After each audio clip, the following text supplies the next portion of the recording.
Oke. Sudah menonton dari tadi? Iya, saya sudah menonton. Nah, apa yang mau Anda tanggapi? Di mana yang saya katakan fitnah? Benar atau fitnah tadi yang saya katakan? Saya tidak katakan fitnah. Sekarang kita Nah, bahas yang ini ya, aman-aman ya. berarti benar Saya kan yang saya bilang, katakan kan? bukan. Memang ada benarnya, tapi ada Oh, juga salahnya etika di dan mana? etika Bang Edis itu yang salah. Bang Apa? Edis seolah-olah, Bang Edis seolah-olah, misalnya ada kelompok Islam nih. Baru misalnya kita taruhlah kelompok Islam itu di Indonesia ini ada 1000 orang Islam lah. Terus Bang Edis melihat ada 100 orang yang melakukan hal-hal demikian yang mungkin menjatuhkan Kristen atau Katolik. Lalu Edis menyalahkan semua umat Islam itu. Itu yang Baik, saya tidak baik, setuju. baik. Saya kasih tunjuk sama Anda. Saya kasih tunjuk sama Anda ya. Katanya itu hanyalah oknum. Baik. Pada saya itu adalah oknum. Perhatikan. Kasih tunjuk Anda sebuah video ya. Bisa-bisanya Anda katakan itu sebuah oknum. Oknum-oknum dari mana? Perhatikan. Ini orang-orang Islam ini kita harus sadarkan mereka bahwa mereka ini bukan oknum-oknum, tetapi memang sudah keseluruhan, bisa katakan keseluruhan umat Islam. Sabar ya. Nih, sebentar karena agak sedikit belum Sambil Anda cari, persiapan. saya bilang, ini saya contohkan sedikit saja. Misalnya Silakan. ada sekolah lah, ada sekolah misalnya ada sekolah. Jadi di sekolah itu ada beberapa murid yang misalnya di sekolah itu ada 100 murid. Baru ada 20 melakukan kesalahan mungkin sebagai manusianya. Lalu Anda menimpakan semuanya itu seolah-olah ajaran Islam. Karena kalau kita mau cari tahu di tiap ajaran itu, kalau kita cari kesalahan itu tetap ada. Misalnya Islam, mungkin Anda menemukan hal demikian. Kalau kami mau cari dalam Alkitab kalian juga, kami pasti menemukan ada hal-hal yang kami bisa salahkan. Oh ini salah, ini nggak benar. Tetapi yang kita mau cari di sini kan bahwa tujuan beragama kita itu. Saya tidak bersoal mau ustadz kah apakah. Ya kalau caranya nggak benar ya udah nggak benar. Tapi tujuan beragama kita itu kita ingin menebar kebaikan. Oke, sudah? Sudah? Oke, baik. Saya kasih Anda ya, ini tontonan seorang ustadz yang bahas agama Kristen ya. Nih, saya kasih contoh. Lihat nih ya, perhatikan. Oke. Perhatikan nih. Siap. Oh itu Zakir Naik. Bapak Dr. Zakir Naik dengan Iya nih.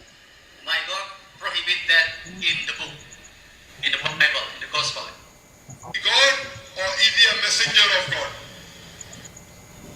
Nih, kalau Anda lihat nih Bang ya. Kalau Anda lihat nih sebentar nih ya. Nah ini. Nah, sabar dulu ya. Kasih Christian Advent. I do not eat pork, Sabar. don't take alcohol. Nih, kalau Anda lihat jumlahnya ini Bang.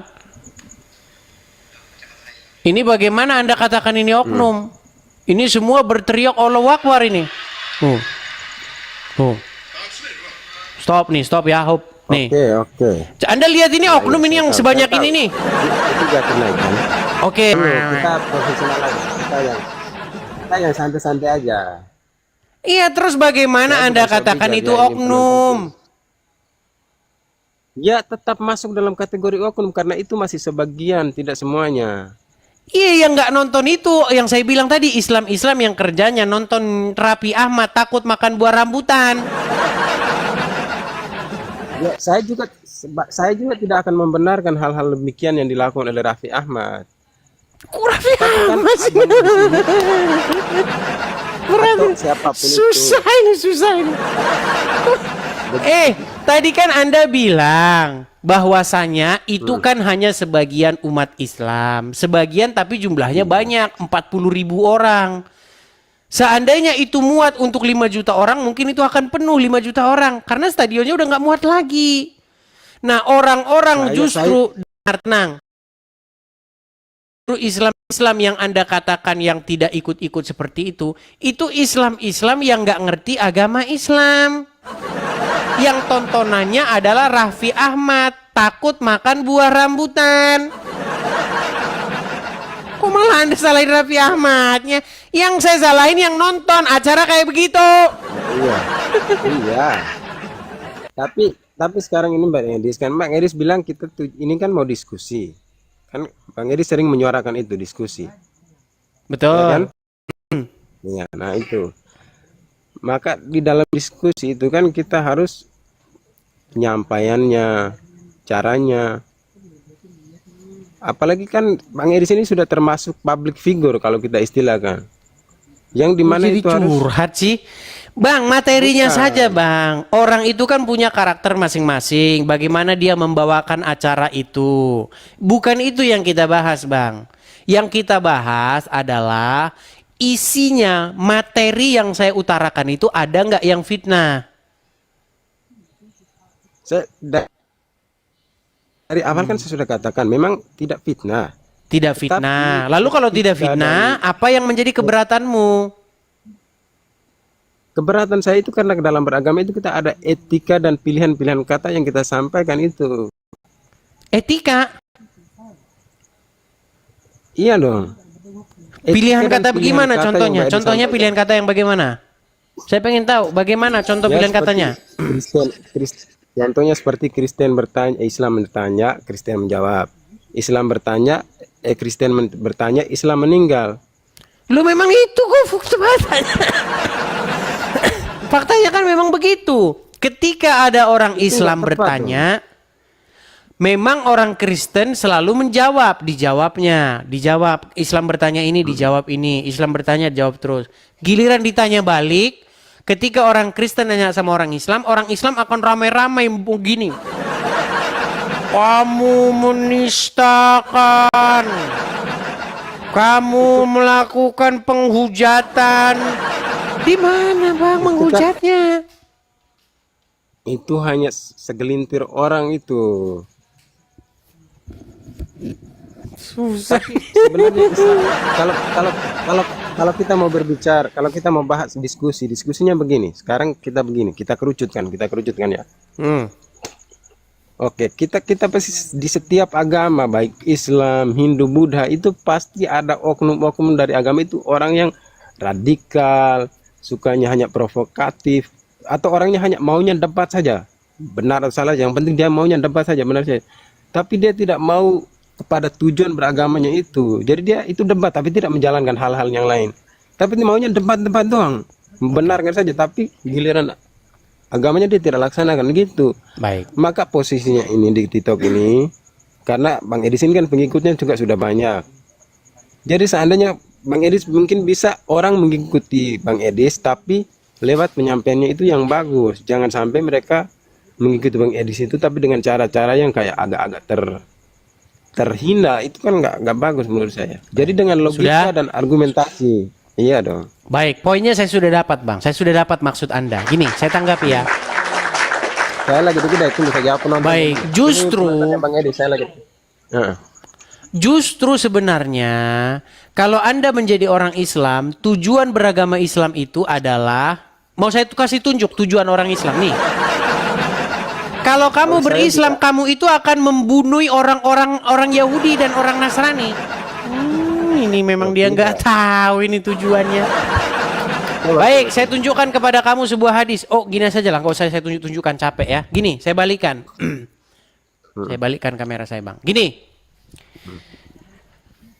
Kalau Anda sungguh-sungguh ingin menerapkan ajaran agama Islam, maka Anda harus lakukan apa yang diperintahkan Muhammad kepadamu, betul? Oke. Muhammad memerintahkan untuk membunuh orang-orang Yahudi. Tahu itu? Tahu nggak? Itu tunggu saja sebentar. Itu. Iya, kan kita diskusi ya, udah dengar dulu. kan begitu itu posisinya. Anda ini ngomongnya diskusi. Kan kamu bilang tadi, saya tidak suka kalau debat-debat begini. Lebih baik kita menjalankan saja. Justru kalau kamu jalankan, kamu akan menjadi pembunuh Wahyudi. Di dalam sebuah hadis, dengar.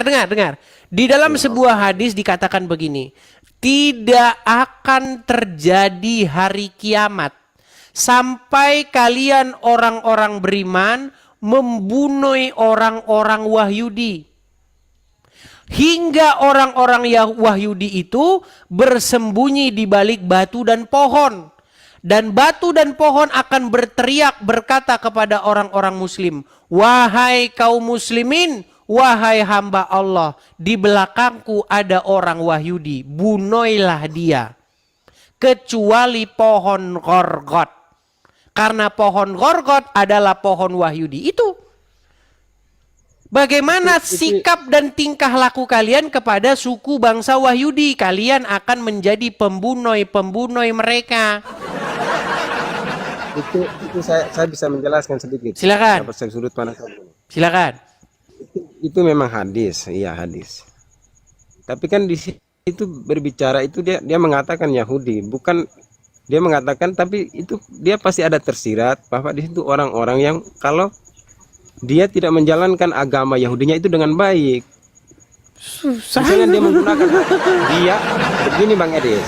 Enggak, Anda Dia itu ngarang saja, terus kerjanya ngarang, bebas. Sebentar, tadi Anda sudah mengeluarkan satu statement loh, bahwa Anda itu tidak ngerti agama Islam, betul?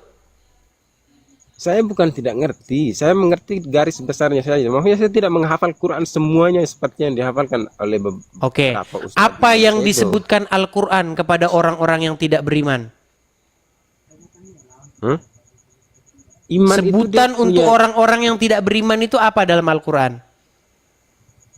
ya orang kafir, tapi iman Iya, itu kan orang kita kafir harus itu paham iman dikatakan seperti apa mereka? Orang kafir yang sebenarnya itu adalah orang yang tidak percaya akan keberadaan Tuhan dan tidak menjalankan sama sekali berita itu. Ya, belajar dulu lah ya. Saya cuma kasih tahu Anda, Al-Quran menyebutkan seburuk-buruknya makhluk. Tahu nggak seburuk-buruknya binatang menurut Al-Quran? Ya itu saya belum masuk pada wilayah itu mungkin. Ya, belajar dulu. Tapi saya mau tanya Bang Edis begini. Apa? Makanya saya itu lebih penasaran ke Bang Edis itu begini, karena Bang Edis ini kan pengikutnya sudah banyak sekali. Jadi sebenarnya ini satu hal yang bagus. Kalau Bang Edis memanfaatkan dengan baik itu, maka itu akan tercipta kedamaian sebenarnya.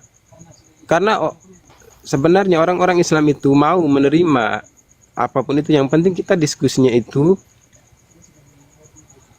Makanya tujuan kita itu. Tujuannya itu Bang, supaya Anda tahu agama Islam itu adalah sedemikian yang saya katakan. Selama ini tidak pernah diberitahukan kepadamu. Memang kami ngerti tujuan kamu menyampaikan itu. Bang, denger ya. Selama ini yang kita dengar di media sosial, orang-orang Islam itu kan bahas orang Kristen. Bahwasanya Yesus menubuatkan, Yesus berkata akan datang nanti setelahku nabi, namanya Muhammad. Betul? Iya. Bahwa Muhammad namanya tertulis dalam Taurat dan Injil, betul? Iya, saya pernah dengar itu di. Nah, Real itu yang saya luruskan, Bang. Masa Yesus kami menubuatkan orang seperti Muhammad? Maksudnya Muhammad sebagai pelanjut ajaran Yesus. Ajarannya saja seperti yang saya bilang tadi.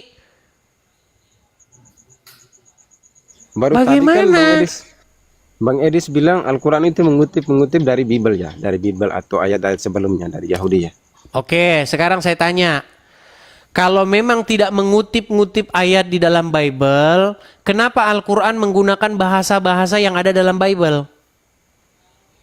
Oke, itu mungkin saya bisa jawab karena ini saya mulai dari ini ya. Kita kan dari Nabi Ibrahim ya. Saya mulai dari Nabi Ibrahim saja. Oh, sebentar, Ibrahim itu apa? Kosa dari suku kata apa itu? Ya, Bingung lagi kan? Nabi Ibrahim. Yang penting begini, yang penting saya mau sampaikan begini. Ini Abang Edis terima nggak? Nabi Ibrahim itu kan dia melahirkan. Enggak, kita nggak bahas iman gini. Kenapa di dalam Al-Quran disebut Ibrahim? Coba jelasin. Ya karena Nabi Ibrahim itu dalam Islam disebut itu dia itu sebagai bapaknya para nabi. Coba asal usul kosakatanya dari mana? Ah, itu kan tadi saya sudah katakan. Nih, saya kasih di tahu awal. ya. Tahu nggak Anda bahwa Ibrahim itu merupakan kesalahan pengejaan di dalam agama Islam? Yang sebenarnya Abraham, bukan Ibrahim. Kalau huruf alif itu, huruf alif tenang. Huruf alif itu kalau berdiri sendiri, dia dibaca apa? Alif A. A. Kenapa dibaca I? Ya karena perbedaan bahasa dan itu kan bahasa Ibrani kalau Abraham itu. Bukan, karena kalian ini pengen membuat agak sedikit berbeda. Biar nggak ketahuan nyolong, tapi tetap ketahuan nyolong. Bahasa Gini, saya kasih Ibrani tahu. kan, bahasa. Tenang. Dulu, menurut Bible ya, dulu namanya itu bukan Abraham, tetapi Abram. Namanya itu diganti menjadi Abraham. Yang artinya ab itu bapak. Sebenarnya dalam bahasa Arab itu sama, ab itu juga bapak. Abu siapa? Itu bapak itu artinya. Ya kan? Nah, jadi di dalam Bible Abraham itu artinya bapak banyak orang, bapak banyak bangsa. Iya. Kenapa jadi Ibrahim? Ibrahim itu karena Apa arti bahasa Ibrani dan bahasa Arab itu dia hampir-hampir Bilang sama. aja dari nyolong. Udah. Ini Anda sama akui jelasin sedikit. dari nyolong dari kitab sebelumnya. Tapi biar beda kami baca. A-nya itu kami baca I. Itu jujur aja. Iya, maksudnya kenapa? Bukan nyolong sebenarnya. Bukan Tapi nyolong. karena memang kitab itu dia menyambung terus dari satu kesatuan kan Ibrahim dia punya keturunan. Nah, Ismail yang dan menyambung-nyambung Ishak itu. inilah yang saya bantah, Bang. Tujuan channel saya ini adalah membantah klaim-klaim orang Islam bahwa Al-Quran itu kitab yang menyambung Taurat dan Injil. Bukan menyambung, Bang, tapi malah membikin berantakan. Loh, bukan kan Ishak dan Ismail itu kan Yang anak disambung keturunan dari apanya? Ibrahim. Ismail dan Ishak itu kan anak keturunan dari Ibrahim. Benar nggak? Coba dibuka itu. Baik, sekarang saya Kami kan tanya. Nabi Muhammad, Oke, Nabi Muhammad, Ibrahim Nabi itu dari Muhammad. mana memang dia dalam Al-Quran? Ibrahim itu memang dari Israel. Mana ayatnya? Ya ayatnya mungkin saya lupa ya, tapi Nabi Ibrahim itu Ya belajar dulu dia sana. melahirkan Dari tadi lupa-lupa